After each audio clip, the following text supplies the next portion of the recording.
Kan orang tidak akan tuntas dalam mendefinisikan sesuatu ketika tidak memahami 5 universal dalam pendekatan logika ini.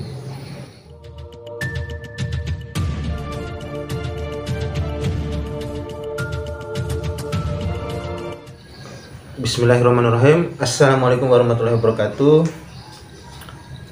Teman-teman yang budiman, kali ini saya akan melanjutkan pembahasan kita terkait dengan paket logika, di mana sebelumnya kita sudah sampai pada 4 perhubungan, di mana 4 perhubungan itu diambil dari dihubungkannya 2 universal yang berbeda sehingga melahirkan 4 perhubungan. Nah, sekarang dari pahaman universal ini ya, untuk kita bisa mendefinisikan sesuatu yang lain dan kita bisa membuat sebuah definisi yang logis dan baik, kita perlu membahas 5 universal. 5 universal ya, pada pembagian pertamanya adalah pembagian universal itu dari segi sifat dan zatnya. Pada pembagian zat ini teman-teman itu berbicara tentang pahaman universal ini dilihat dari esensi sesuatu, sehingga universal zat itu sendiri dapat kita definisikan sebagai universal yang mencakup esensi atau hakikat pada sesuatu, pada eksistensi atau pada individu. Nah, sementara esensi sendiri itu maksudnya adalah hakikat-hakikat itu sendiri yang bila tidak ada esensi ya, bila tidak ada hakikat itu pada individu, maka individu itu tidak bisa disebut sebagai individunya. Nah, misalnya benda, binatang rasional dan jiwa pada manusia itu tidak bisa kita pisahkan. Jadi esensi yang terdapat pada manusia, benda atau binatang rasional, yang di dalamnya adalah sesuatu yang sangat hakikat, yang dimana dia tidak bisa dipisahkan. Nah, kalau kita memaksa untuk memisahkan zat itu dari manusia, maka konsekuensinya dia tidak lagi menjadi manusia. Semisal pada Ahmad misalnya, atau pada Zakaria,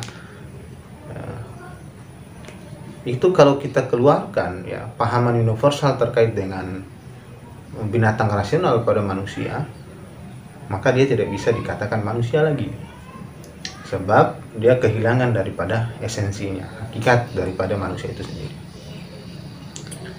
Nah, lalu universal sifat itu kebalikan daripada universal zat, di mana dia berbicara tentang sifat daripada manusia, semacam tertawa, penulis, rajin. Nah, itu adalah sifat ya, dalam tanda kutip.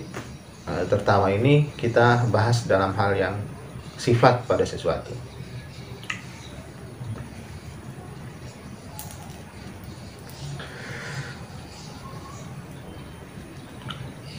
Nah, oleh karena itu ya, universal sifat ini dapat kita definisikan sebagai pahaman universal yang bila tidak ada ya, itu tidak mempengaruhi kehakikatan sesuatu atau esensi daripada eksistensi itu sendiri.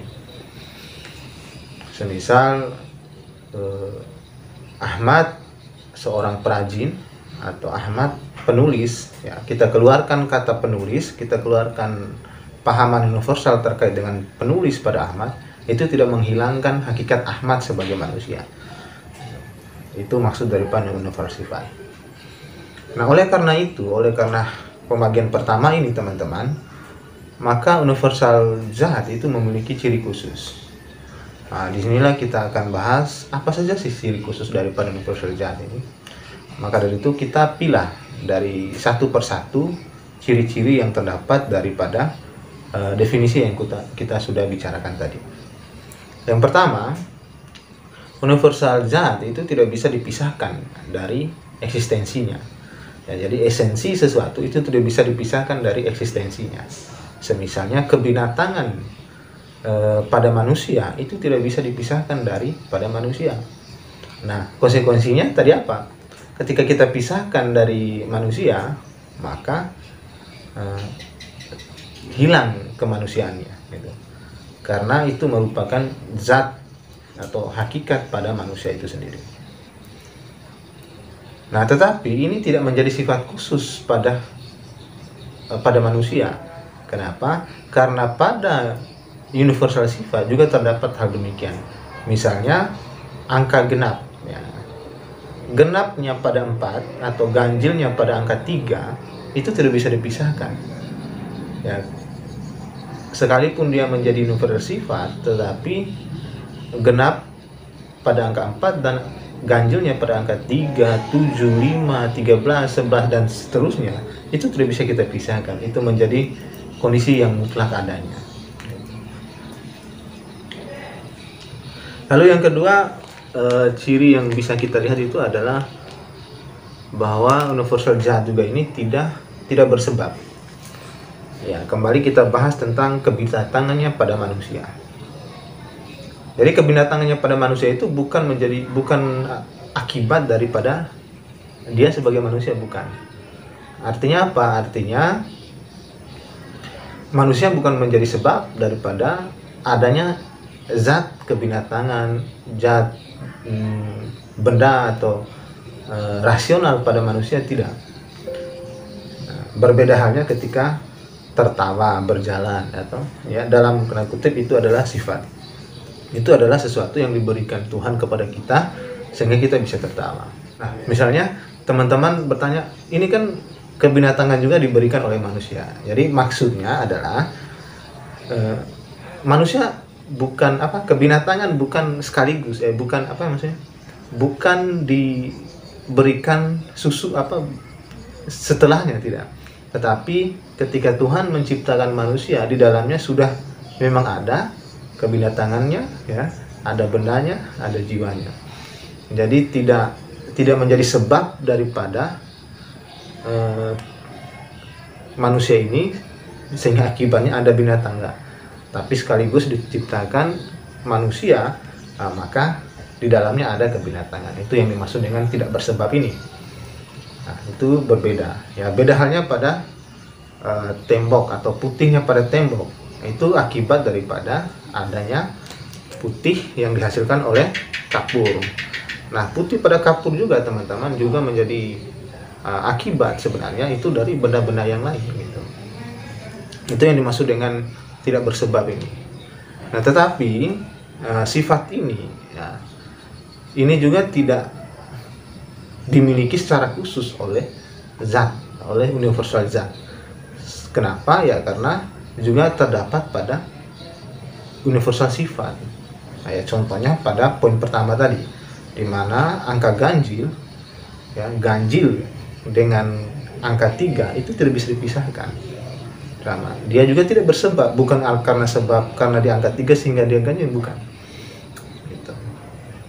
Nah, selanjutnya adalah selain daripada dia tidak bersebab, dia juga mudah diterangkan, ya. Keterangan yang kita dapatkan dari universal zat itu sendiri itu mudah. Semisalnya ketika saya sebutkan binatang rasional, itu tanpa kita berpikir, maka kita langsung katakan bahwa itu adalah hakikatnya manusia atau hewan rasional, gitu. Jadi itu menjadi hakikat manusia. Sementara dalam pembahasan kita sebelumnya, mudah ini ada ilmu pengetahuan atau ilmu yang memang tanpa menggunakan beban berpikir, ya. Jadi tanpa perhitungan, gitu. Jadi dia ketika kita mendengarkan kata atau membaca saja, pikiran kita langsung ke arah bahwa ini adalah manusia. Nah, selanjutnya apakah ini menjadi sifat khusus daripada zat? Nah, ternyata tidak lagi teman-teman, karena ini juga dimiliki oleh universal sifat. Ya, contohnya di mana? Contohnya misalnya kita tetapkan panasnya pada api. Nah, ini bukan menjadi api yang bersifat panas ya, atau panasnya pada api itu bukan hakikat, tetapi sifatnya api itu panas. Nah, ini juga mudah gitu. Artinya apa? Artinya universal zat yang tadinya mudah juga terdapat pada universal sifat yang juga mudah dipahami. Tanpa menggunakan proses berpikir, kita langsung memahami bahwa memang panas pada api, tingginya pada langit, putihnya pada kapas, putih kapas. Nah, di situ tanpa proses berpikir, kita melihat saja langsung kita katakan oh benar. Gitu. Nah, yang keempat adalah mengenai ciri-ciri khusus daripada universal sifat ini adalah dia mendahului, ya, kezatannya itu mendahului daripada eksistensi dan sifatnya, gitu. Ya, salah satu contoh misalnya kalau kita katakan binatang rasional, ya kan, manusia dan penulis, gitu. Ini menjadi sesuatu yang dahulu mendahului. Dalam logika itu disebut dengan dahulu mendahului. Bukan berarti ini masalah waktu, tetapi ini maksudnya dahulu mendahului dalam zati. Nah, kalau kita mengambil kebalikannya, penyair. Nah, ini menjadi siapa penyair gitu. Tetap ya, kita akan kembali kepada kelogisan daripada kata itu sampai pada hakikatnya sesuatu. Maka dari itu, yang mendahului sesuatu adalah kezatannya, kehakikatannya, sehingga kita bisa mendapati eksistensi. Gitu. Setelah mendapati eksistensi, setelah itu kita akan mendapati sifatnya. Misalnya binatang rasional. Nah, tentu kita akan menyatakan selanjutnya adalah manusia. Nah, manusia ini siapa? Misalnya Ahmad. Ahmad ini bagaimana orangnya? Maka kita katakan dia adalah orang yang rajin. Nah, jadi dahulu mendahului inilah yang tidak dimiliki oleh universal sifat. Nah, pada poin yang 4 ini juga menjadi salah satu ciri khusus pada universal zat, yang dimana tidak dimiliki oleh universal sifat. Sementara pada poin 1, 2, dan 3 yang kita bahas sebelumnya tadi itu tidak dimiliki oleh universal sifat. Jadi teman-teman, berbicara universal, 5 universal ini itu sangat penting sebenarnya. Ya. Nah, kenapa? Karena memang dalam subjek logika, pada subjek definisi, kita tidak bisa mendefinisikan sesuatu dengan baik dan logis apabila kita tidak memahami 5 universal yang sudah diterangkan dalam ilmu logika atau yang disebut mantik ini. Kenapa? Karena di dalam mendefinisikan sesuatu kita perlu menggolongkan atau memberikan jenis apa gitu. Jadi ada tangga pahaman yang harus kita tentukan masing-masing. Oleh karena itu begitu pentingnya ini, ya, dapat dikatakan juga bahkan orang tidak akan tuntas dalam mendefinisikan sesuatu ketika tidak memahami 5 universal dalam pendekatan logika ini. Nah, tadi kita sudah membahas pembagian pertamanya, ya. Yang kedua adalah mengenai apa saja sih yang ada di dalam 5 universal ini. Nah, di dalam 5 universal ini, pada universal zat itu terdapat 3. Yang pertama adalah spesies atau golongan. Nah, yang kedua adalah genus atau jenis pada sesuatu. Yang ketiga adalah pembeda. Nah, ini bagian daripada universal zat. Sementara pada universal sifat ada universal sifat yang khusus dan ada universal sifat yang umum. Untuk memudahkan kita memahami bagaimana tentang universal zat dari jenis, ya, spesies dan pembeda tadi, kita perlu menggunakan pendekatan pertanyaan. Misalnya pertanyaan apa dia dan siapa dia. Nah, kita tahu bahwa pertanyaan apa dia ini itu tentunya dia akan membawakan pemahaman kita pada sesuatu yang hakiki. Apa dia? Ya, contohnya, apakah Ahmad gajah dan anjing? Begitu.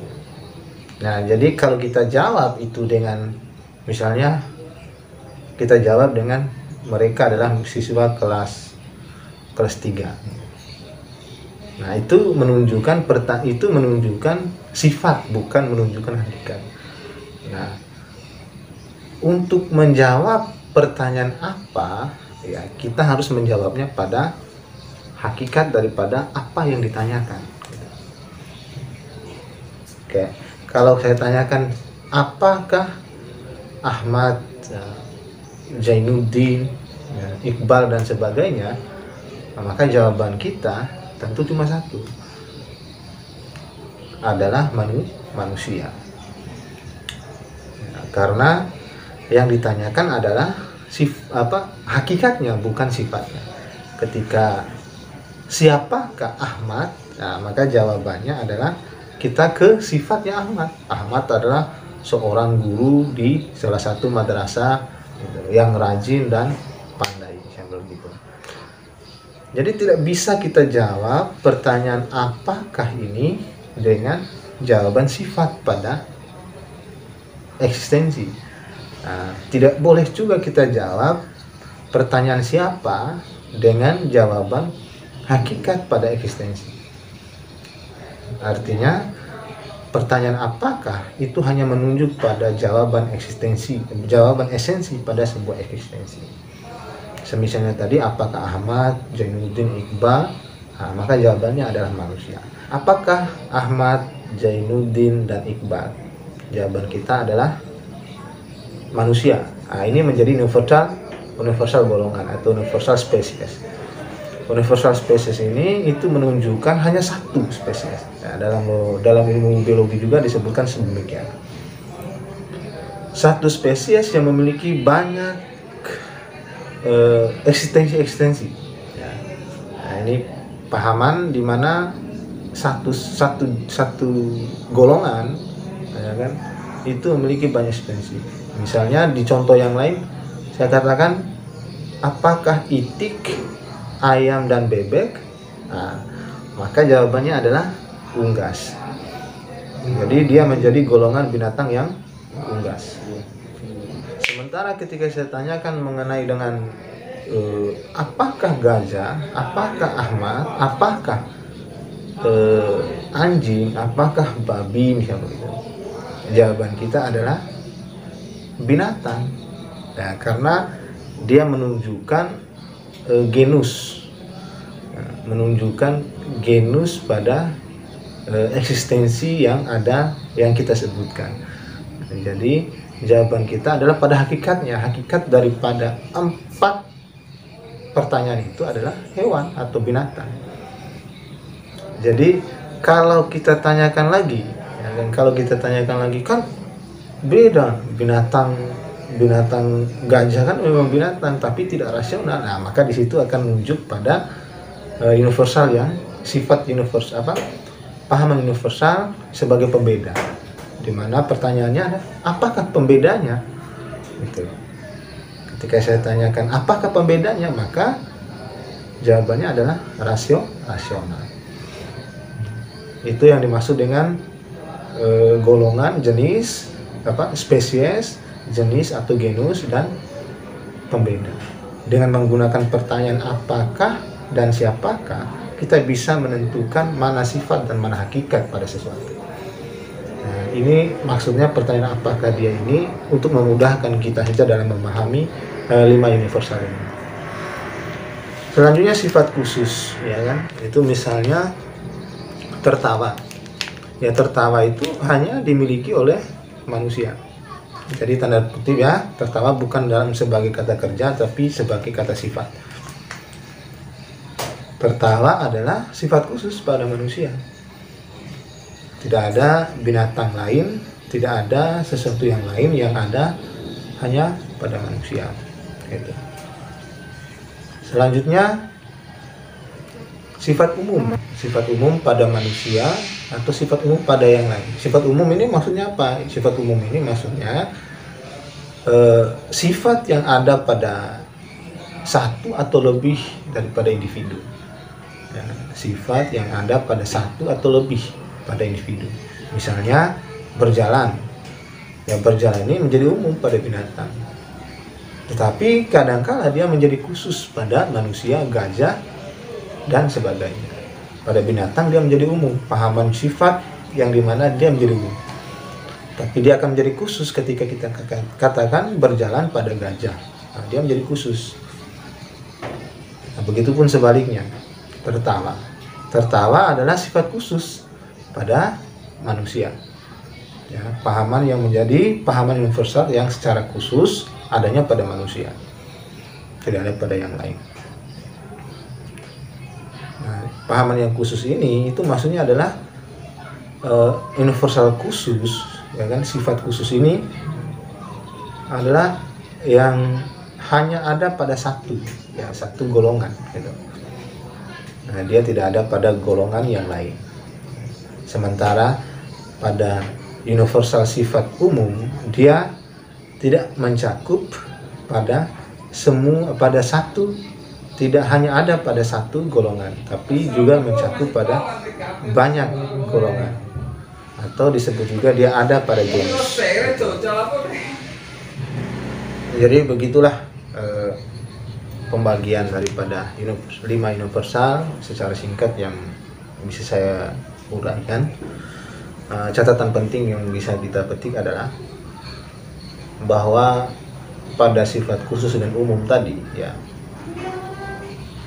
kadangkala yang khusus menjadi umum, yang umum menjadi khusus. Misalnya berjalan pada binatang itu secara umum. Binatang ini kan mencakup manusia dan gajah.